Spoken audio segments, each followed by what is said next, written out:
안녕하세요. 김호준입니다. 정의당 김종대 의원이 군형법 개정안을 발의했습니다. 92조 6항 동성애 관련 조항 때문입니다. 현행 군형법은 영내가 아니라 사적 공간에서 합의된 관계도 처벌합니다. 김 의원은 이를 성적 자기결정권과 사생활 자유의 침해라고 지적합니다. 유엔에서도 이 조항은 이미 2차례 폐지 권고를 한 바 있죠. 그런데 이 개정안 때문에 김 의원 사무실은 엄청난 항의를 받고 있다고 합니다. 우리는 흔히 동성애자를 반대한다는 표현을 씁니다. 이 표현이 왜 문제가 되느냐. 존재를 반대할 수는 없는 거죠. 빨간색을 반대한다. 말이 안 되죠. 마찬가지 이유로 흑인을 반대할 수 없습니다. 흑인을 싫어한다 표현만 가능한 거죠. 생각해보면 실제로는 그렇게 싫어하는 걸 반대한다고 표현하는 겁니다. 왜 싫어하느냐? 다르니까. 인간 본성은 다른 존재를 두려워합니다. 두려운 게 싫고 그리고 혐오가 되는 거죠.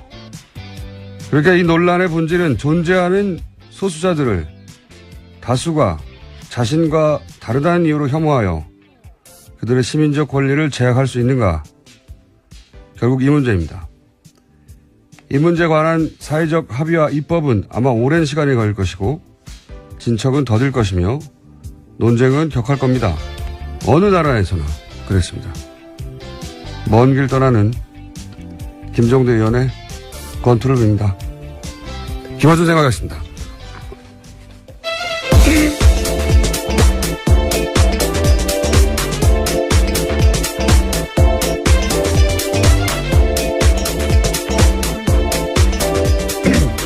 목이 계속 잠기네요. 네. 시사인의 김은지입니다. 자, 목을 풀지 않았더니. 예, 월요일 아침부터 많은 분들이 깜짝 놀라시겠습니다. 네, 목을 풀고 시작했어야 되는데, 저희 책임 PD가 얼굴이 제가 마음에 안 들어가지고 쳐다보다가. 갑자기 왜 그쪽으로 가십니까? 그러니까요, 생긴 게 마음에 안 들어요. 자, 첫 뉴스는요. 네, 북한이 오늘 새벽 탄도미사일로 추정되는 발사체를 발사했습니다. 합동참모본부에서 밝히길 북한은 오늘 오전 5시 39분 강원도 원산 일대에서 동쪽 방향으로 불상의 발사체를 발사했다라고 밝혔습니다. 이어서 대통령이 관련 상황을에게 즉시 보고했고 오늘 오전 7시 반에 NSC 상임위 개최하겠다라고 알렸습니다. 6월 말로 예정된 걸 알려진 이 한미 정상회담, 그 전에 제가 보기에는 앞으로 더 쏠 것 같아요. 예. 최근에 중국과의 관계도 이제 북한이 안 좋은데, 한중 관계가 이제 사드 이전으로 정상화되면 더욱 북한 입장에서는 압력을 받을 테니까 그런 목적도 있는 것 같고, 그 전에 그래서 계속 존재감을 드러내는 이런 미사일 발사가 있지 않겠는가. 속 보니까 여기까지밖에 전달해 드릴 내용이 없고, 좀 구체적인 내용이 나오면 내일 또 다루기로 하고, 다음 뉴스는요?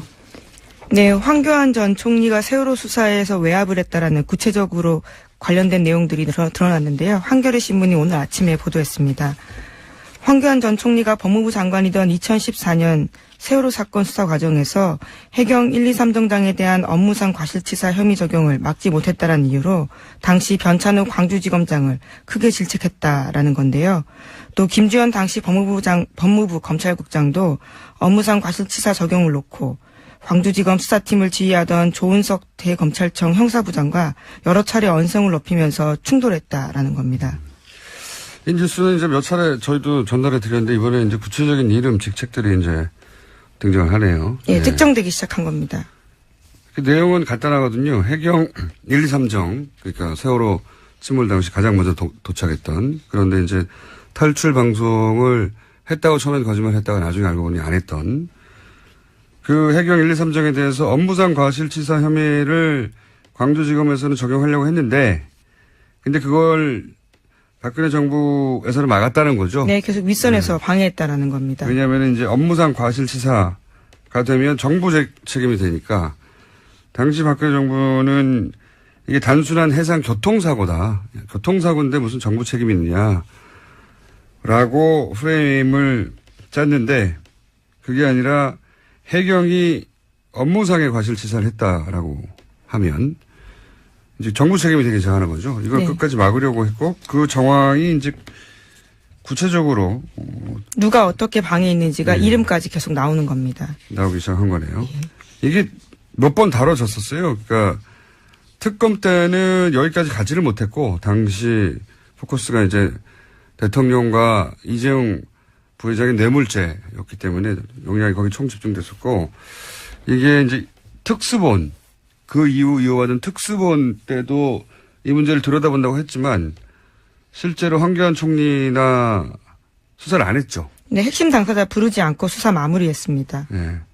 그럴 수밖에 없었을 것 같아요. 왜냐하면 당시 대행 체제였으니까요. 대행 체제였고 예. 여권 넘버원의 주자, 잠재적인 주자로 여겨졌었고 부담이 됐었겠죠. 여하간 특수본에서도 특검에서도 이 부분은 제대로 수사를 안 했는데 이 사안을 오래 추적했던 한겨레에서 이제 일종의 뭘까요? 추가 특종이 나오는 거죠. 네, 그래서 검찰청법 위반일 수 있다라는 지적을 하고 있습니다.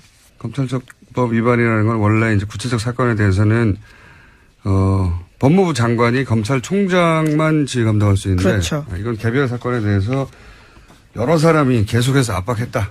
이런 내용입니다. 그리고 나서 압박을 당했던 왜냐하면 결국은 황교안 당시 법무부 장관 더 거슬러 올라가서는 박근혜 정부의 뜻을 거스리고 일선지검에서 이걸 적용을 했거든요. 예, 그렇죠. 법무상 과실치사로 적용을 해버렸더니 무슨 일이 벌어졌느냐. 사람들이 좌천되지 않았나요? 네, 인사보복을 당했습니다. 인사보복 당했다는 이야기는 과거에도 전해드린 적이 있는데 더 구체적으로 그 외의 사람들도 어떻게 됐는지가 이번 보도에 나와 있는데 변찬우 광주지검장이 좌천됐다라는 이야기는 과거에도 전해드렸는데 이분은 아예 검사 옷을 벗었죠. 예, 그렇습니다. 뿐만 아니라 당시에 그 해에 옷을 예. 벗었어요. 예. 아, 그 다음 해입니다. 다음인가요? 예, 예. 2015년에요. 잘못했군요, 제가. 네, 그 다음입니다. 그리고요. 예, 뿐만 아니라 이두식 광주지검 차장도 서울고검으로 밀려났다가 검찰을 떠났다라고 하고요. 이분도 떠났고. 예. 조은석 형사부장도 결국은 좌천됐다라고 합니다.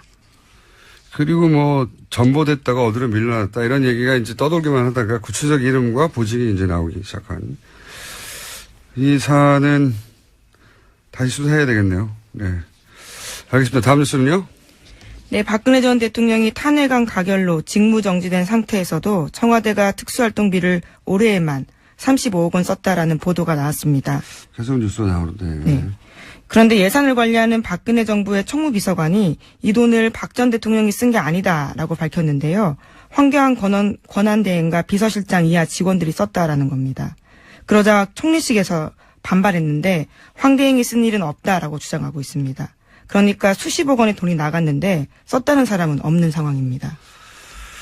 그 이제 또 다른 갈래의 뉴스는 뭐 청와대에 일하는 직원들에게 일종의 보너스 형식으로 덤으로 얹어줬다는 얘기도 나오고 있는데 무슨 생각이 드냐면 일단 총리실에 썼다 아니다 이런 뉴스가 있는 걸로 보아 특수활동비는 실제로 뭐 관련 서류를 제대로 다 남기지 않으니까요. 영수증 없이 쓸 수 있는 돈이죠. 네. 근데 이제 이 돈을 누가 썼다고 해야 할까? 그래야 탈이 안 날까? 그런 고심의 흔적이 있어요. 총리실에서 썼다라고 저쪽에서는 아니라고 하고 아니라고 하는 뉴스가 맞을 것 같아요. 왜냐하면 총리실에 있는 특수활동비를 쓰지 왜 청와대 걸 땡겨 쓰겠습니까? 예. 그러니까 이런 뉴스는 뭐랄까요? 누가 썼다고 하지? 이런 고심의 흔적이 보인다. 총무비서관은 이제 격리 역할을 하는 거거든요. 살림을 사는 거죠. 네, 자기가 직접 집행을 하는 건 아니에요. 그러니까 이걸 집행한 쪽은 누구냐? 제가 알기로는 이 돈은 민정이 장악한다고 저는 알고 있는데 다 쓴다는 게 아니라 그래서 민정 쪽에서 조사를 제대로 해야 되지 않을까. 그리고 이제 당시 분위기를 다시 되돌려 생각해 보면 현재 판결을 본인들이 이기고 대통령 복귀할 거라고 믿어 의심치 않았던 게 청와대 내부 분위기라고 뉴스가 많이 나왔잖아요. 저희도 그런 징후들을 얘기했었고. 그러면 그때로 돌아가서 그때 기준으로 가장 긴급한 게 뭐냐. 그때 기준으로 가장 긴급하고 중대한 거는 현재 판결을 이기기 위한 모든 활동이란 말이죠.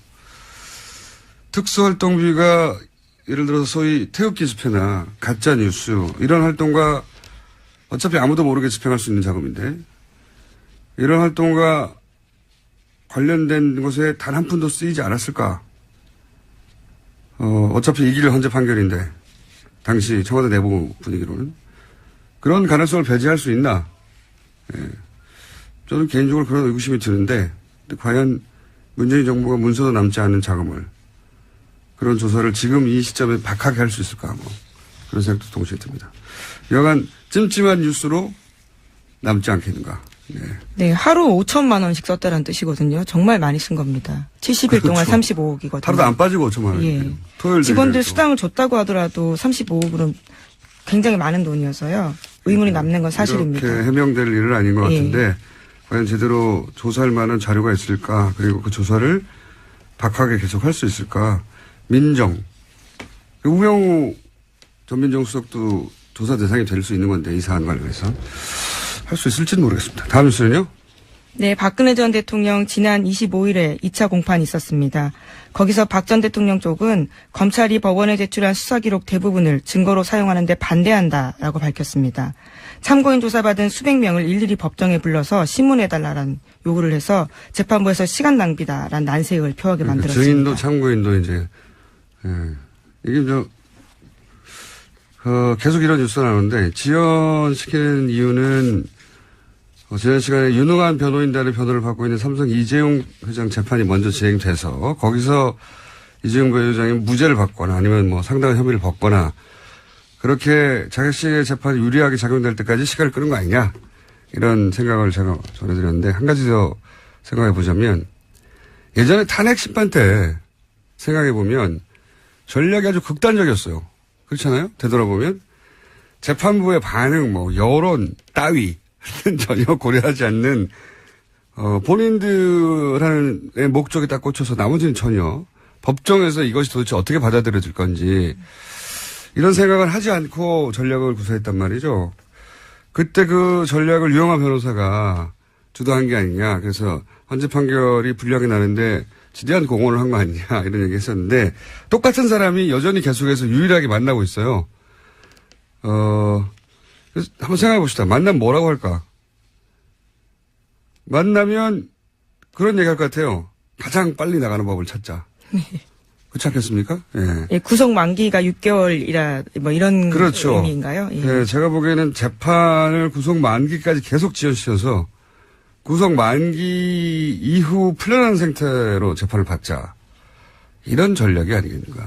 예, 쉽지 않아 보입니다. 대통령 적용 혐의가 18가지거든요. 다르게 또 영장을 칠 수도 있을 거라고 봐서요. 근데 이제 구속영장이 연장되는 거는 정치적으로 부담스러워서 안 할 거라고 생각하고 본인들 생각이 그렇게 할 수 있다는 거죠. 그 목표가 정해졌으니까 가능한 모든 수단을 동원해서 지연시키는 게 아닐까 또. 지난번에도 얼토당토하는데 저희가 보기에는 그랬잖아요. 근데 그랬던 두 분이 또 만났잖아요. 나머지 그건 잘못된 전략이다. 법정에서 불리하다.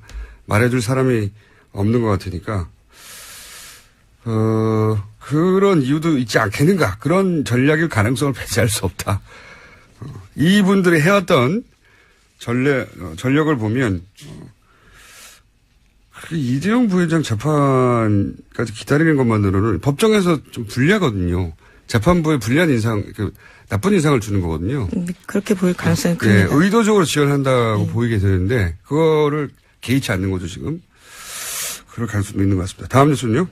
네, 이낙연 국무총리 후보자 국회 인준이 난항 겪고 있습니다. 위장 전입 논란으로 촉발된 야권의 공세가 계속되고 있고 여야 입장차가 좁혀지지 않고 있습니다. 그리고 이제 야당은 문재인 대통령이 나와라. 예, 이거는 문재인 대통령이 해결해야 된다. 네, 입장을 밝히라라고 예. 요구하고 있습니다. 자, 이 문제는 저희가 간만에 오자 토론을 마련했습니다. 네. 딱 적합한 사안인 것 같아서 오자 토론을 통해서 한번 각 당의 입장 그리고 민주당 입장을 오자 토론에 나온 당사자 의원들로부터 들어보도록 하겠습니다. 자, 다음 뉴스는요. 네, 서훈 국정원장 후보자가 국정원 댓글 사건을 조사하겠다고 밝혔습니다. 국정원의 보수단체 지원 의혹 등에 대해서도 사실관계 살펴보겠다라고 했는데요. 국정원 내 최순실 우병우 라인이 있었다라는 의혹에 대해서도 취임하면 사실관계 살펴보겠다고 밝혔습니다. 뭐 당연히 해야 할 일이죠. 예. 국정원 내에도 우병우 라인이 있다고 하는 뉴스는 탄핵 기간이 많이 나왔었죠. 근데 그분이 그때 그 이후로 어떻게 됐는지는 뉴스가 전혀 없는데. 그리고 국정원의 보수단체 지원은 당사자들의 자백에 가까운 뉴스도 있었고요. 예. 댓글 사건도 윤석열 검사가 컴백한 이상 이 사건도 역시 다시 다뤄주겠죠. 네. 알겠습니다. 다음 뉴스는요. 네, 녹조에서 나오는 독성 물질인 마이크로시스틴이 4대강 바닥에 쌓인 펄에서도 검출됐다라는 JTBC 보도가 있었습니다. 겨울철에 수거한 펄에서 나온 건데요. 녹조가 심해지는 여름에는 수치가 더 높아질 것으로 보인다는 겁니다. 환경연합에서 낙동강 6곳 등의 펄을 채취해서 일본 대학 연구팀에 맡겨 조사한 결과입니다. 특히 강에서 펄이 거의 형성되지 않은 점을 고려하면 4대강은 이미 물이 고여있는 호수라고 봐야 한다라는 지적도 나오고 있습니다. 그렇군요. 호수. 예. 일본 대학팀에 맡겼더니 겨울에 수거한 건데 수치가 이미 WTO 기준까지 육박했고 이게 만약에 여름에 수거한 펄을 조사하면 훨씬 수치가 높을 것이다. 네. 그래서 강에서는 펄이 형성되지 않는데 강에는 펄이 없죠, 원래. 강에는 펄이 없어야 되는 거죠. 계속 흐르는 물인데 뻘이 형성되지 않아야 될 곳에 형성됐다는 점에서 보면 4대강은 호수라고 봐야 한다. 예, 일본 대학 연구팀의 결과입니다. 이 4대강은 근데 자연 환경을 훼손한 문제이기도 하지만 이게 단순히 이명박 대통령 혹은 청와대의 의지만으로 이루어질 수가 없어요. 업계에서도 학계에서도 정치권뿐만 아니라 그리고 공무원 사회에서도 여기 연루되어 있는 최소한 적극적으로 호응하지 않더라도 본인의 위치에서 눈 감아주거나 소극적으로 협조한 사람이 엄청나게 많기 때문에 저는 오래 걸리라고 봅니다. 이 진상을 밝히는 게 굉장히.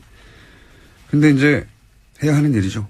네, 환경단체에서도 4대강 인명사전 같은 거 만들어 놓은 게 있거든요. 거기 보면 말씀하신 인물들에 대해서 나온 것들이 있습니다. 근데 그건 이제 그 밖에서 바라봤을 때 책임 소재고 실제 이제 문재인 정부가 감사를 통해서 내부 감사를 통해서 밝혀질 일들은 그보다 더 클 수도 있고 또 밖에서 보기에는 이 사람이 책임자였는데 알고 봤더니 훨씬 더 중요한 인물이 있었을 네, 수도 그렇죠. 있고 그렇게 밝혀져 가겠죠. 근데 인물 중심으로 갈 수는 없지만 인물을 다 배제하고 갈 수도 없는 큰 사건이다. 예. 이렇게 큰 일이 어떻게 순조롭게 이루어졌는지 다음에 이런 일이 없기 위해서라도 그 결정 과정 전체를 다시 되짚어 봐야 되는 것 같습니다. 자, 다음 수는요. 하나 정도 더 할 수 있을 것 같은데. 네, 트럼프 대통령의 러시아 스캔들 파문이 맞사위이자 핵심 측근인 큐시너 백악관 선임 고문에게 옮겨붙고 있습니다. 탄핵론도 점점 확산되고 있습니다. 미국 워킹턴 포스트는 제러드 큐시너가 지난해 12월 달에 뉴욕 트럼프 타워에서 주미 러시아 대사를 만나 정부 간 비밀 대화 채널을 구축하자라고 제안했다고 보도했습니다. 점점점 몸통으로 가고 있네요. 예. 그동안은 보좌관이나 특보 이런 얘기였는데 이제 가족으로 가네요. 예. 미국 정보 당국이 가장 위험한 인물이라고 거론하거나 보도되는 게 이 주미 러시아 대사거든요. 근데 이 사람하고 따로 비밀 채널을 만들자라고 사위가 했다는 게 그렇게까지 갔네요, 이미. 예. 그러면 이제 그 다음 단계는 이게 사위 혼자 할 수 있는 일이냐. 트럼프 대통령이 허락한 거 아니냐. 여기까지 가면 탄핵 사안이 될 수도 있는데. 실제적으로 탄핵하기 어렵죠. 정치적 지형이 현재는 그렇습니다. 하원, 상원 다 공화당이 다수당이기 때문에. 어쨌든 탄핵 국면에 들어가면 TBS 연락 부탁드립니다. 저희가 탄핵 보도에서는 전 세계적으로 앞서가는 방송이기 때문에. 자, 오늘 여기까지 하겠습니다. 시사인의 김은지였습니다. 감사합니다. 대선 기간 아주 핫했던 코너입니다. 오자토론. 저희가 앞으로 긴급 사안이 있을 때마다 청와대만 NSC를 수집하는 게 아니다. 뉴스 공장 5당 안보회의를 저희가 사안이 있을 때 긴급히 소집하기로 했는데 오늘 소집 날짜가 잡혀가지고 5분을 모셨습니다. 이제는 일당이 아니라 이제 여당이 됐기 때문에 첫 번째로 소개해드리겠습니다. 더불어민주당 이철희 의원 나오셨습니다. 안녕하십니까. 네. 자유한국당 정유섭 의원 나오셨습니다. 네, 안녕하세요. 네. 국민의당 송금주 의원 처음으로 나오셨습니다. 네, 안녕하십니까. 바른정당의 진수희 전 의원 나오셨습니다. 네, 안녕하세요. 저희가 애정하는 의원님입니다. 정의당의 진수희 전 의원이 애정하는. 저거 아니고? 예. 실망이에요. 엄청 좋아했는데. 급실망. 네. 정의당 이정미 의원 나오셨습니다. 네, 안녕하세요. 이정미입니다. 자, 오늘 주제는 간단합니다. 이철희 의원 방어, 나머지 공격. 저는 이정미 의원을 믿습니다. 권력을 주란 말이에요. 자, 그러면 이제 우선, 여당이 됐으므로, 네. 이철희 의원님께서 이낙연 총리 후보자 인사청문회가 이렇게 문제가 되고 있는데, 이거 어떻게 해야 되느냐. 여당의 입장을 대변해 주신 다음에 얻어 터지시는 시간 갖도록 하겠습니다. 자. 제가 이낙연 총리 후보자 청문위원으로 참여했던 사람이라 쟁점이 뭐였는지는 잘 알고 있고요. 또 이게 과연 이제 그야말로 낙마시킬 사유냐 아니냐에 대해서는 뭐 제가 그 야당 청문위원들하고도 얘기를 해봤는데 그를 사유로 보시는 분들은 없는 것 같아요. 그러나 전체적으로 대통령이 공약한 사항에 대해서 가장 중요한 첫 번째 인사부터 못 지킨 거에 대해서 문제 제기하는 거기 때문에 청와대도 그 점에 대해서는 솔직히 인정을 했고요. 또 임종석 비서실장이 해명성 사과를 했기 때문에 저는 약간의 시간만 좀 지체될 뿐 크게 보면 협치의 틀은 저는 유지될 거라고 봐서 청와대나 저희 여당이 적극적으로 야당을 설득하고 또 인사청문회 기준이라 그럴까요? 인사 기준에 대해서 협의를 해 나간다면 원만하게 풀리지 않을까 싶습니다. 자, 이렇게 낮은 자세로 목소리마저 약간 비교하고 제발 봐달라면 여당에 대한 이철희 의원의 이야기가 있었고요. 여기 대해서는 뭐 지금 예. 순서대로 할 필요가 없기 때문에 말씀하실 분은 손들어서 말씀하시면 됩니다. 예. 예. 누굽니다? 말씀해 주세요. 자유한국당 정유섭 의원입니다. 저도 이낙연 그 지사에 대해서 굉장히 의외였어요. 이게 4선 의원이시고 지사지냐고 그래가지고 그렇게 흠결이 없을 줄 알았는데 사람은 역시 털어서 먼지 안 나는 사람 없다. 그래가지고 완전한 사람은 없는 것 같습니다. 이낙연 의원이 과거 기준에 의하면 당연히 부적격이죠. 총리로서 그 도덕적인 흠결이 분명히 나왔습니다. 그것도 한두 가지가 아니라 여러 가지가 나왔어요. 그렇기 때문에 당연히 부적격인데 이거를 그러면 어떻게 할 거냐. 지금 뭐 엊그제 임종석 비서실장이나 우원식 여당 원내대표 얘기했듯이 지금 내각을 빨리 구성해야 되고 국정 안정을 해야 되는데 지금 총리 인준 가지고 이렇게 끌 거냐 하는 그런 문제가 있어요. 그래서 저희는 생각이 이게 어쨌든 정치적인 타결이 있어야 되겠다. 정치적인 해법을 모색해야 되겠다. 흠결은 있지만 지금 상황을 봐서 이거를 인준하는 것에 관해서 정치적으로 각 당에서 협의를 해서 결론을 내줬으면 좋겠다 그렇게 생각을 합니다. 그러니까요. 그 결론을 어떻게 내려야 하는 거죠? 그럼 뭐 이제 우리 당에서 요구한 거는 뭐 대통령 유감 표명이다. 그다음에 어떤 기준을 세워라 뭐 이런 게 있었잖아요. 그런데 그런 조치들이 안 돼 있으니까 뭐 오늘 본회의하기 전에 각 당 원내대표들이 만난다든지 또는 대통령 하고 뭐 상의를 한다든지 해서 어떤 해법을 찾아야죠. 그냥 갈 수는 없잖아요. 대통령 사과가 아니면은 절대로 안 된다. 이게 입장인지 아닌지부터 궁금해요. 예. 원내대표끼리 만나야죠. 일단. 한 걸음 물러서신 듯. 예. 이게 빨리 굉장히 없애버려. 합리적이신데요. 네. 굉장히 합리적이시고 지나치게 합리적이어서 재미가 왜 그랬어요 오늘? 전쟁을 치러올 줄 알았는데 이렇게 예. 스무스하게. 대선 때처럼 이렇게 치고받고 해야 되는데 다들 한쪽은 비굴하고 한쪽은 합리적이고. 자, 이 사안, 그래서 대통령이 꼭 나와야 되는 거지. 왜냐하면 언론에서는 항상 계속 대통령이 사과해야 된다는 게 야당의 입장처럼. 어떻습니까? 제가 좀 말씀드릴까요? 네. 예, 바른정당의 진수입니다. 이 문제는 임기 초기에 뭐 대통령의 높은 지지율로 그냥 적당히 덮고 넘어갈 문제는 결코 아니고요. 아마 여당도 그럴 생각은 아닌 것 같아서 이제 다행인데. 네. 이게 그냥 좋은 게 좋다고 덮고 갈 문제가 아닌 것이 이 인사청문이 이번 한 번으로 끝나는 일이면 뭐 그럴 수도 있겠어요. 근데 앞으로 임기 5년 동안 수없이 많은 인사청문을 할 텐데 그때마다 이 기준을 명확하게 구체적인 기준을 설정을 안 하고 가면 그때마다 이런 문제가 나타날 것이기 때문에 보는 국민들은 굉장히 짜증나고요. 그 당하는 정부나 청와대나 여당 입장에서도 굉장히 피곤할 일이다 이렇게 생각을 해서 차제 물론 이제 이 조각이나 총리 인준이 조금 며칠 더 걸리더라도 이걸 좀 구체적인 기준 그러니까 적용할 수 있는 아주 이 기준을 좀 분명히 구체화해 놓고 가는 게 서로에게 좋겠다 이런 생각을 하고요. 저는 개인적으로 이 대통령께서 후보 시절에 이 5가지 기준을 너무나 구체적이고 분명하고 단호하게 이야기를 하시는 걸 보고 저 개인적으로 좀 불안했어요. 저거 지키기 굉장히 힘들 텐데. 해보신 그다음에 분으로서. 예. 장관도 해보신 분으로서. 다른 공약하고는 달리 이거는 취임하자마자 그렇죠. 나타나는 일이기 때문에 저렇게 해서는 안 될 텐데 내심 불안해했는데 이제 그게 그 현실로 예를 들어서 닥쳤습니다. 위장전입 같은 경우에요. 용어가 네. 굉장히 무섭긴 한데. 예. 그러니까 제가 이제 다행히 예. 국정기획위원회에서도 그렇고 여당 입장에서도 좀 더 구체적인 기준을 마련하겠다고 나오니까 그건 다행이고요. 네.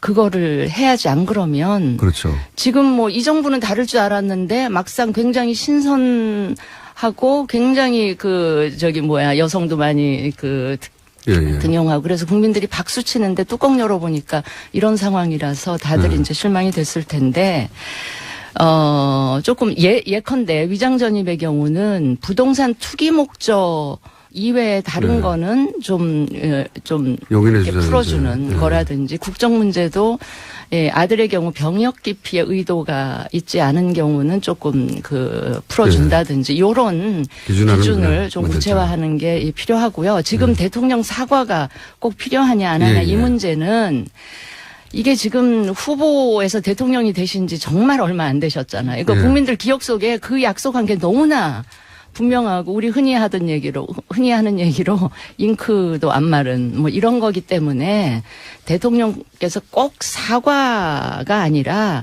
조금 당신이 직접 인선도 나와서 발표하신 것처럼 한 번은 나오셔가지고 입장 이야기하시고 이렇게 하겠다라는 이야기를 해주시는 게 좋겠고요. 야당이 이렇게 지금 이야기를 하는 거를 여당 입장에서 그냥 반대를 위한 반대, 뭐 발목 잡고 흠집낸다 이렇게 하실 일은 아니고 정말 여당이랑 협치를 위한 시작, 출발점으로서 이걸 좀 분명히 해놓고 가자 이런 취지로 문제 제기한다는 걸 좀 이해하시고 좀 그렇게 잘 풀어나갔으면 좋겠어요.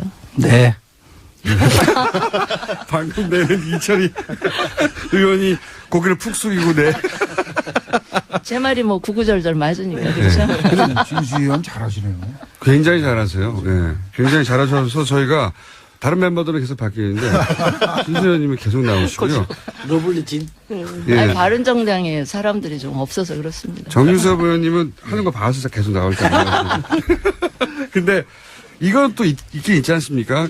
초반에 말씀하신 대로 대통령의 인선이니 대통령이 초반에 나와서 설명해야 된다는 요구도 일리 있지만 한편으로는 대통령까지 굳이 나오지 않아도 되는 사안인데 정권 초반인데 이렇게 기선을 좀 제압하려는 대통령이 워낙 잘 나가니까 요새 인기가 그런 목적도 야당에는 마음 한구석에 있지 않습니까?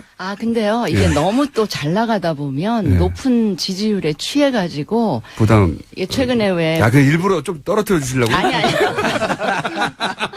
약간 그게 취하다 보면 이렇게 법이나 정해져 있는 룰도 자꾸 뛰어도 된다라는 유혹에 착각을 할까봐 빠지고 그렇게 되면 실수가 나올 수도 있고 최근에 왜 검찰 서울중앙지검장 임명하는 네네. 과정에도 약간 문제 제기가 있었잖아요. 그런 식 4대강 정책감사 지시하는 것도 이 프로토콜에서 좀 어긋나는 이런 문제들이 너무 발생할 높아서. 수가 있기 때문에 네. 제가 정신 차리라고. 유시민 전 장관이 방송에서 조금 이렇게 미리 그 워닝이라고 보기엔 그런데 충고를 좀 하셨던데 그거랑 같은 맥락에서 제가 드리는 말씀입니다. 그러면 여당으로 가셔야 될 분인 것 같은데요. 너무 높아서 실수할까봐 이 우려에 대해서 감동적이지 네, 않습니다. 너무 지나치게 감동적인데 이철희 의원님은 이 우려에 대해서 어떻게 생각하십니까? 고맙죠. 이 코너는 다음 시간에 폐지될 것 같습니다. 대통령이 꼭 나와야 된다에 대해서는 어떻게 생각하세요?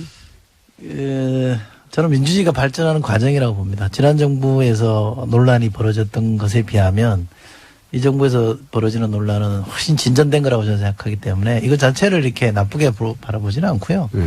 또 야당이 전부는 아닙니다만 야당의 일부가 뭐 기싸움 차원에서 대통령에게 사과를 요구하는 측면도 있겠죠. 뭐 그거 가지고 그러나 시비 걸 생각은 없고요. 인사권자인 대통령이 주권자인 국민에게 이만저만한 사정에 대해서 충분히 설명하고 해명하는 건 좀 필요하다고 봅니다. 그래서 대통령이 나와서 설명하는 것도 필요하다. 근데 저는 비서실장이 한 것도 사실은 대통령의 워딩이고 언급인데 그것조차도 좀 부족하다고 하니 저희가 협치 차원에서 국회 존중 차원에서 또 야당과 계속 협력해서 간다는 차원에서 대통령이 설명하는 것도 전 나쁘지 않다고 봅니다. 개인 의견이면 토를 달았어요. 감기구로 하죠. 예. 그래서 청와대에 못 들어간 거예요.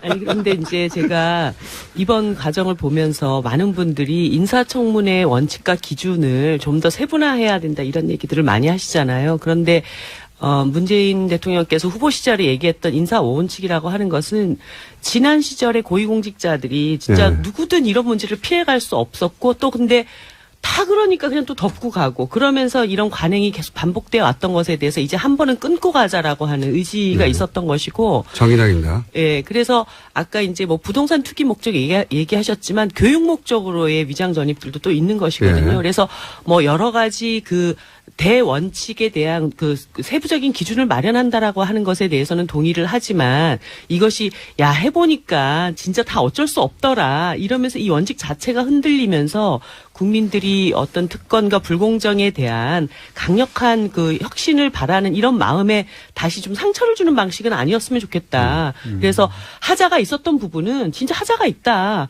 그런데 이번 과정에서 사실 국무총리라고 하는 것이 굉장히 이번 인사의 상징적인 위치에 있었기 때문에 그분에게 이런 흠결이 드러났던 것에 대해서는 이 정부에 굉장히 큰 뭐 이렇게 기스가 났다고 해야 되나 이런 과정일 수는 있는데 기스요. 네.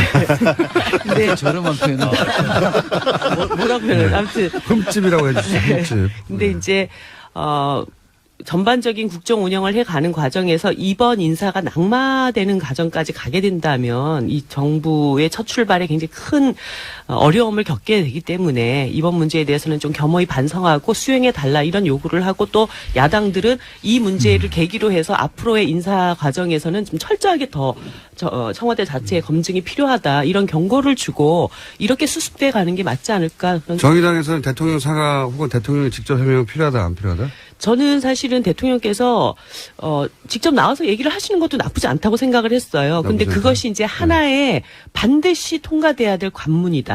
이렇게까지 보는 것에 대해서는 뭐 저희들이 그것이 꼭 필요하다 이런 입장을 한 번도 낸 적이 없기 때문에 다만 이번 인사청문 과정에서 특히 총리 인선 과정에서 이런 하자가 발생했던 것에 대해서는 청와대 차원에서 이제 정확한 입장 표명이 필요한데 사실 이제 대변인께서 나오셔서 원칙과 현실 사이에 기계적 결합이라고 하는 대변인이 아니라 비서실장입니다. 비서실장 죄송해요.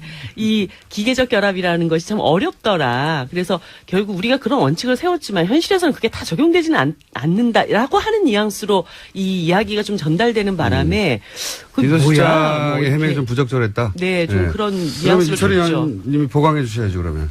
그 하자가 있다.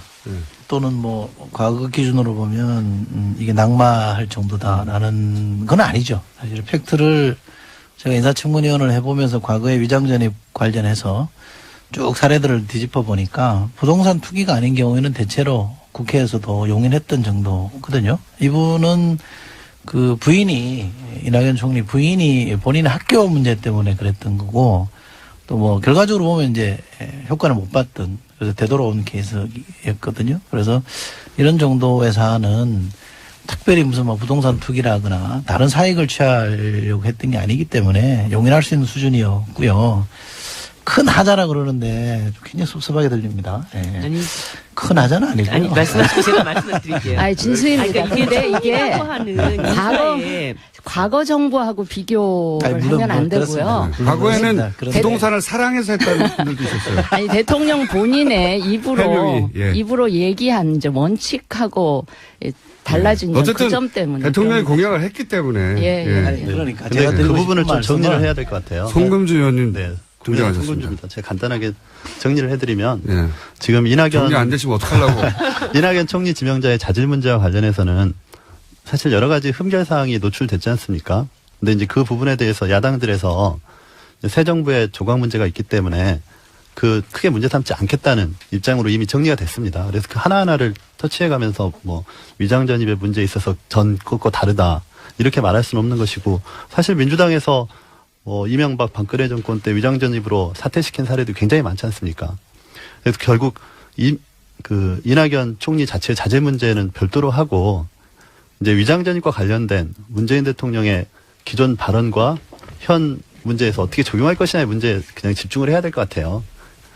그래서 그 문제에 있어서 우리가 어떻게 접근할 것이냐의 문제인데 자꾸 우리 추미애 대표께서 다른 말씀을 하신다는 거죠. 국민의 결과 야당의 결이 다르다. 이렇게 발언을 하셨어요. 아마 국민들의 대략 한 최근 여론조사에 따르면 70% 가까이는 큰 문제 없이 통과시켜야 된다고 하는 아마 이제 정부 지지율이 높다 보니 이제 그렇게 나왔겠죠. 그래서 다른 사실 이 야당들이 그런 말을 한것 같은데요. 통과가 안 된다. 이번에 절대 이낙연 총리는 안 된다. 이런 입장이지는 그렇죠. 않은 것 같아요. 맞습니다. 안 된다기보다 네. 통과시키려면 뭔가 좀 더 상징적인 제스처가 있어야 된다 이런 건가요? 그렇죠. 그런 것 같습니다. 이게 지금 협치의 어쩌면 상징적인 출발점이잖아요. 그러면 그러니까 협치라는 것도 네. 정부 여당이 야당이 그 협조할 수 있는 명분과 분위기를 네. 만들어줘야 이게 협치가 시작이 되고 그럼 대통령이 진행이 예를 되는 거기 들어서 때문에. 야당 원내대표를 다시 지난번처럼 방문해가지고 협조를 구한다든가 뭐 이런 건가요? 저는 뭐 아니, 반드시 그럴 대통령이 그렇게까지. 뭐 어떤 조치를 취해야 된다. 이렇게까지는 생각하지 않습니다. 다만 다만 의견이 다르네. 제 생각은요. 예. 이렇습니다. 이철희 제가 의원입니다. 아까 그 민주주의의 의원님 목소리가 그렇게 유명하지 않으시거든요. 말씀 이철희 의원님도 말씀해 주셔야 돼요. 예. 이게 지금 방어를 해야 될 입장이라. 예. 지자체의 자세도 낮고요. 저 오자솔은 대선 때는 이렇게 고개를 들고 그냥 사방팔방 덤비기만 해라 막 다투들어 펼 테니 이런 표정이었는데 지금은 고개를 푹 숙이고 어깨가 그 후보로서 사실은 국민 눈높이에 맞추기 위해서 5대 기준을 마련한 것부터가 저는 진전이라고 보고요. 또 대통령이 되고 나서 사실은 야, 그때 얘기하고 지금 얘기하고 다르더라. 어쩔 수 없다. 너무 발목 잡기 하지 마라. 이렇게 청와대가 나오지 않은 것만 해도 저는 상당히 진전된 자세고 이 문제에 대해서 야당의 목소리를 들으려고 하고 그러면서 이 기준의 자체도 좀 과했던 측면에 대해서는 좀 고치겠다. 이런 설득하는 과정이 저는 상당히 좀 차별화된 지점이라고 봅니다. 그런 정도이기 때문에 국민들이 약간의 흠결에도 불구하고 해줘야 되는 거 아니냐 이런 여론이 많은 것 같고요.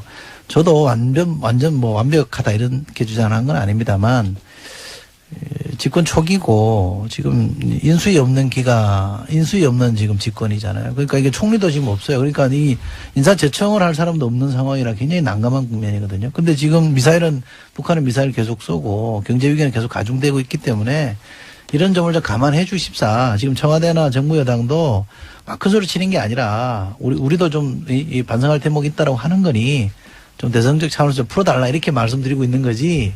우리가 국민 눈높이와 왜 야당 눈높이가 다르냐 이렇게 흔히 말하듯이 급박하는 건 아니니까 그렇게 오해하지는 마시고요. 좀 도와주십시오. 송금주 의원입니다. 아니 저도 100% 동감합니다. 네. 그런 분에 동감하는데. 아니 이철희 의원이 아니, 근데 도와주시는 건 처음 봐가지고요. 납작. 아니 보니까 역시 여당이 됐습니다. 과거의 여당의 결하고 비슷한. 북한 미사일 나오고 말씀하시는데. 경제 위기 나오고. 근데 사실 과거의 여당이 이렇게 납작 엎드리지는 않았어요. 그렇죠. 우리가 뭐가 잘못했는데 그러면서 그때는 끝까지 협박에 버텼지. 감사합니다. 민생 때문에 아니, 그래서 당신들이 예. 이철희 의원님 방금 발언과 다 과거 얘기하지 별도로 맙시다. 미래 얘기를 해야지 왜 과거 얘기를 해요. 그러니까 저 청와대 비서실장 나오셔서 바로 조치를 취하신 거는 합당하다고 생각합니다. 근데 이제 잠깐만요. 네. 자유한국당 정유섭 의원님이 과거 얘기는 하지 맙시다라고 하신 거죠. 예, 예. 목소리를 아직 사람들이 모르기 때문에 목소리 지문이 아직 귀에 안 박혔어요. 아니, 저는 그래요. 과거에. 아니, 발음 타이밍은 아니고요. 발음 송금주 의원님 하셔야 되는데 목소리 툭 튀어나와서 다 웃었는데 왜 웃었는지 목소리만은 모르실 것 같아요. 제가 설명을 드린 거고요. 예. 계속 할까요? 네네. 네. 송금주 의원입니다. 청와대 비서실장이 직접 신속하게 나와서 입장을 발표하신 건 잘하신 것 같아요. 그리고 이제 그렇기 때문에 논의의 물꼬가 튀었고, 아까 이철희 의원님 말씀하신 것처럼 이 문제가 인준을 안 하는 것까지 가지는 않을 거라고 저는 생각합니다. 또 국민의당 입장에서도 적극적으로 호남 출신이어서 그렇지 않습니다. 이 정부, 문재인 정부가 잘하길 바라는 마음에서 지금 여러 가지 하자나 흠결에 대해서 적극적인 입장을 밝히지 않는 건데요. 다만 이 공을 갖다가 야당에 던져놓고 야당에서 어떻게 입장을 바꿔달라 이렇게 해서는 안 될 것 같습니다. 우원식 원내대표께서 어제 하신 것처럼 또 청와대에서 적극적으로 개입하는 것처럼 야당들을 설득하는 그리고 좀 명분을 제시해줘야 되지 않을까 이렇게 생각합니다. 예, 진수입니다. 세상에 이런 야당들이 과거에 있었습니까? 이런 야당들을 가진 건 여당 행복하게 생각하셔야 돼요. 그 제가 볼 때는 행복하십시오, 저는. 이번 네. 그 청문 그 인사 과정을 이렇게 보면 좋을 것 같은데 여당은 절대평가 네. 기준을 갖고 임하고 야당은 상대평가 이 기준을 갖고 임해서 그 안에서 어떤 공통점이 찾아지지 않을까. 그러니까 여당 입장에서는 대통령께서 하신 말씀에 절대적으로 부응하기 위한 노력을 좀 해나가면서 야당의 입장에서는 그런 과정에서 문제가 발생하면 문제 제기는 하되 어떤 상대평가에서 뭔가 이렇게 초기에 국정을 좀 안정시키는데 협치를 해나갈 수 있는 뭐 그런 노력 이런 것이 잘 어우러지면 좋겠다 이런 생각이 들었습니다. 저도 이제 말씀드리면 자유한국당에? 예, 정유석 의원입니다. 저희도 뭐 이 새 정부 출범하는데 발목 잡고 싶은 생각은 없어요. 있는 거 같으시던데. 없어요. 근데 보면 이 위장전입이 벌써 그 이낙연 총리 후보 또 김상조 또 강경화 이 계속 나오잖아요. 그러니까 기준은 분명히 하고 또 문 대통령이 후보 시절에 얘기한 5대 배제원칙을 절대 임명 안 하겠다고 했던 거에 대한 유감 표명은 있어야죠. 그리고 정치적인 타협을 해야지. 이게 계속 나올 겁니다. 그렇지 않으면 이 문제 가지고 계속 후보 하나하나마다 낙마시키는 문제 가지고 싸워야 되니까 유감 표명하실 건 하시고 정치적으로 타협할 건 하고 그게 해결책이 아닌가 그렇게 생각을 해요. 다들 이철희 의원님을 바라보는 제가 이번에 그 과정에서 좀 아쉬웠던 게 김상조 교수님 건이었는데 갑자기 이제 이낙연 총리 인사청문 과정에서 김상조도 막 이러면서 이제 좀 업되는 게 있었잖아요. 근데 나중에 보니까 김상조 교수의 내용은 사실 위장전입이라고 얘기하기가 굉장히 좀 뭐 우편물 받으려고 주소 이전해놓고 이랬던 과정이더라고요. 그래서 자기 집에 살지만 않으면 다 위장전입이니까요. 그래서 제가 좀 아쉬웠던 게 뭐였냐면 강경화 그 장관 인사를 미리 위장전입 문제를 미리 이제 공개를 했잖아요. 그럴 때 김상조 교수님도 이렇게 사전에 이거를 파악했을 때 국민들이 위장전입이라고 이렇게 인식하지 않을 수 있는 이런 과정이 있었는데 우리가 봤던 이거는 큰 문제가 아니었습니다를 미리 딱 얘기를 했으면 거기에다가 위장전입이라는 표현을 굳이 쓰면서 근데 그거 말고는 쓸 표현 단어가 없어요. 법적으로는 위장전입이에요. 예. 그래서 그거를 미리 강경화 내정자처럼 공개를 했었으면 좋았지 않았을까 이런 생각이 들더라고요. 미리 이제 청와대에서 판단하지 않고. 김상조 교수의 얘기가 나와서 말인데 그 위장이 될 수가 없잖아요. 왜냐하면 본인은 미국 가 있는데 주소 우편물 받기 위해서 어떤 주소를 해놓은 거는 위장전입이라는 그러니까 위장하려도 위장이 안 되는 사실이기 때문에 이런 거는 좀 구분해 주는 게 맞다는 그러니까 거죠. 차제에 이제 그런 기준들을 조금 구체화하자는 주민법도 그럼 좀 바꿔야 되는 게 아닌가. 만약에 그렇다면 그렇잖아요. 지금은 전부 다 위장전입인데 착한 위장전이라고 할 수도 없고 어쩔 수 없는 위장전이라고 할 수도 없고. 자, 1부 여기서 마치고 3부에 다시 만나겠습니다. 이철희 의원, 정유섭 의원, 송금주 의원, 진주 의원, 이정미 의원 만나고 있습니다. 3부에서 다시 뵙겠습니다. 김호준입니다. 안녕하세요. 김호준입니다. 정의당 김종대 의원이 군형법 개정안을 발의했습니다. 92조 6항 동성애 관련 조항 때문입니다. 현행 군형법은 영내가 아니라 사적 공간에서 합의된 관계도 처벌합니다. 김 의원은 이를 성적 자기결정권과 사생활 자유의 침해라고 지적합니다. 유엔에서도 이 조항은 이미 2차례 폐지 권고를 한 바 있죠. 그런데 이 개정안 때문에 김 의원 사무실은 엄청난 항의를 받고 있다고 합니다. 우리는 흔히 동성애자를 반대한다는 표현을 씁니다. 이 표현이 왜 문제가 되느냐. 존재를 반대할 수는 없는 거죠. 빨간색을 반대한다. 말이 안 되죠. 마찬가지 이유로 흑인을 반대할 수 없습니다. 흑인을 싫어한다 표현만 가능한 거죠. 생각해보면 실제로는 그렇게 싫어하는 걸 반대한다고 표현하는 겁니다. 왜 싫어하느냐? 다르니까. 인간 본성은 다른 존재를 두려워합니다. 두려운 게 싫고 그리고 혐오가 되는 거죠. 그러니까 이 논란의 본질은 존재하는 소수자들을 다수가 자신과 다르다는 이유로 혐오하여 그들의 시민적 권리를 제약할 수 있는가? 결국 이 문제입니다. 이 문제에 관한 사회적 합의와 입법은 아마 오랜 시간이 걸릴 것이고 진척은 더딜 것이며 논쟁은 격할 겁니다. 어느 나라에서나 그랬습니다. 먼 길 떠나는 김종대 의원의 권투를 빕니다. 김어준 생각하겠습니다.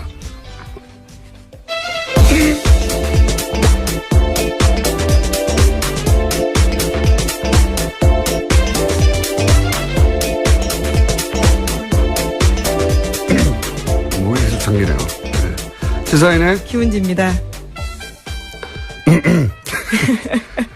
자, 목을 풀지 않았더니 예, 월요일 아침부터 많은 분들이 깜짝 놀라시겠습니다. 네, 목을 풀고 시작했어야 되는데 저희 책임 PD가 얼굴이 제가 마음에 안 들어가지고 쳐다보다가 갑자기 왜 그쪽으로 가십니까? 그러니까요. 생긴 게 마음에 안 들어요. 자, 첫 뉴스는요. 네, 북한이 오늘 새벽 탄도미사일로 추정되는 발사체를 발사했습니다.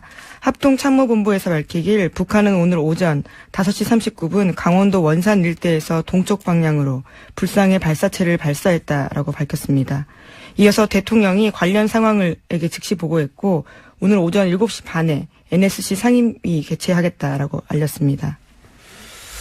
6월 말로 예정된 걸 알려진 이 한미 정상회담. 그 전에 제가 보기에는 앞으로 더 쏠 것 같아요. 예. 최근에 중국과의 관계도 이제 북한이 안 좋은데, 한중 관계가 이제 사드 이전으로 정상화되면 더욱 북한 입장에서는 압력을 받을 테니까 그런 목적도 있는 것 같고, 그 전에 그래서 계속 존재감을 드러내는 이런 미사일 발사가 있지 않겠는가.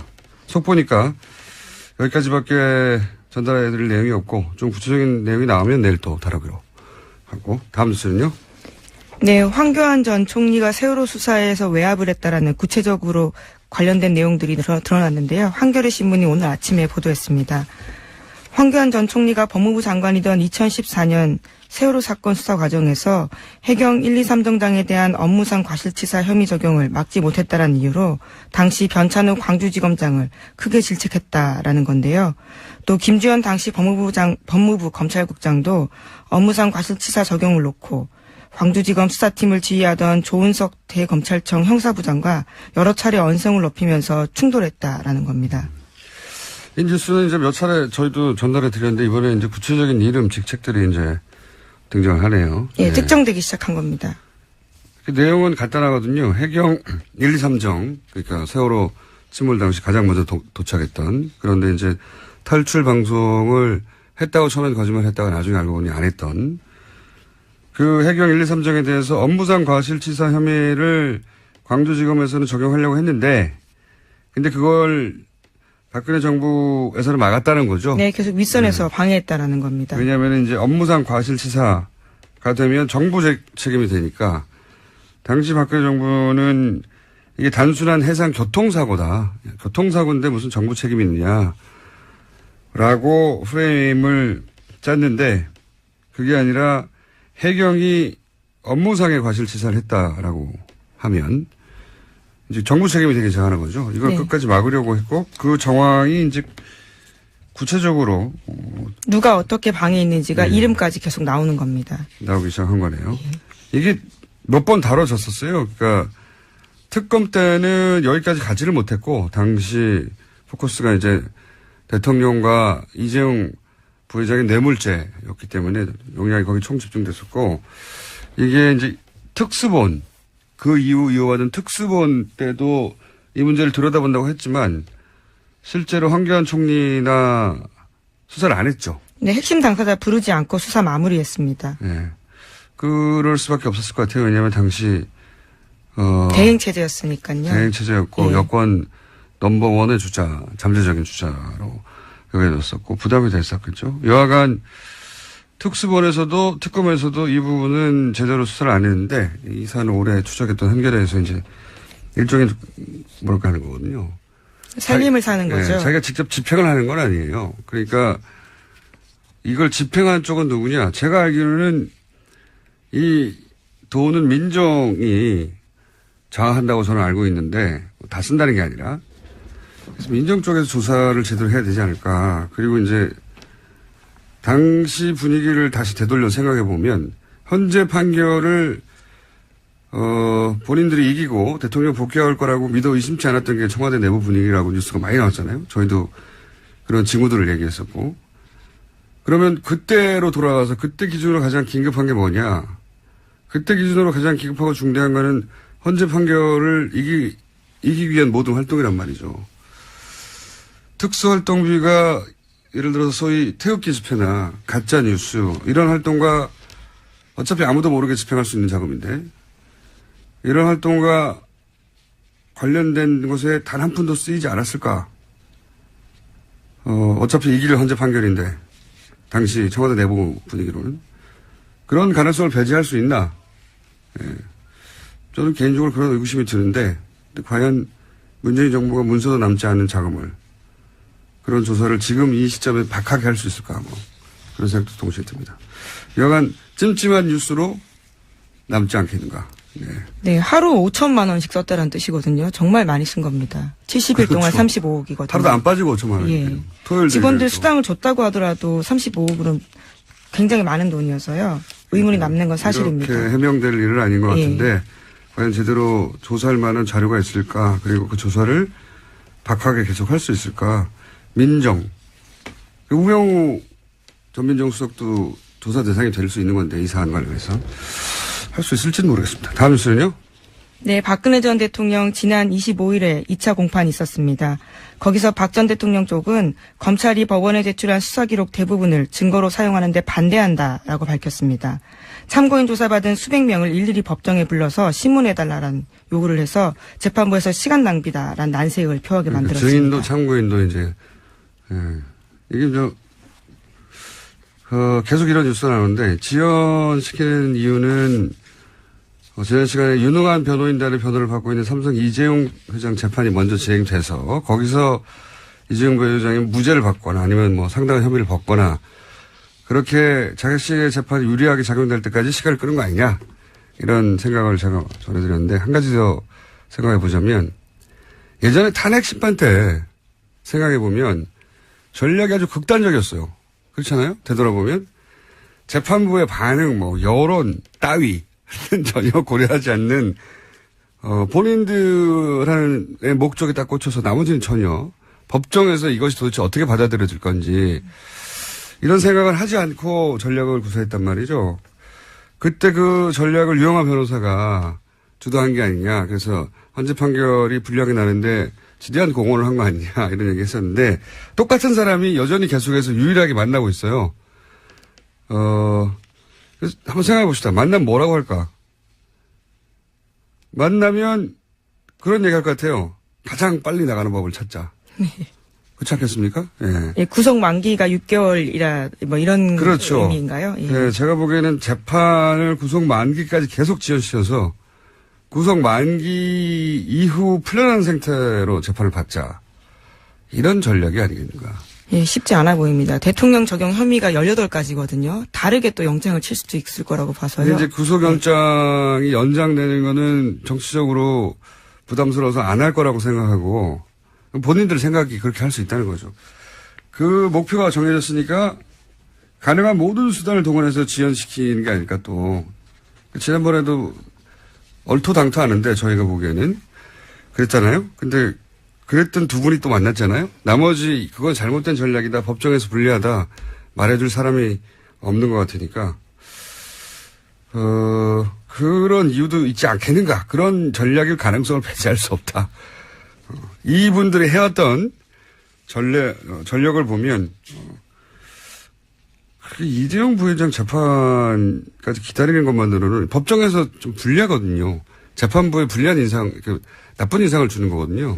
그렇게 보일 가능성이 예, 큽니다. 의도적으로 지원한다고 보이게 되는데 그거를 개의치 않는 거죠 지금. 그럴 가능성도 있는 것 같습니다. 다음 뉴스는요.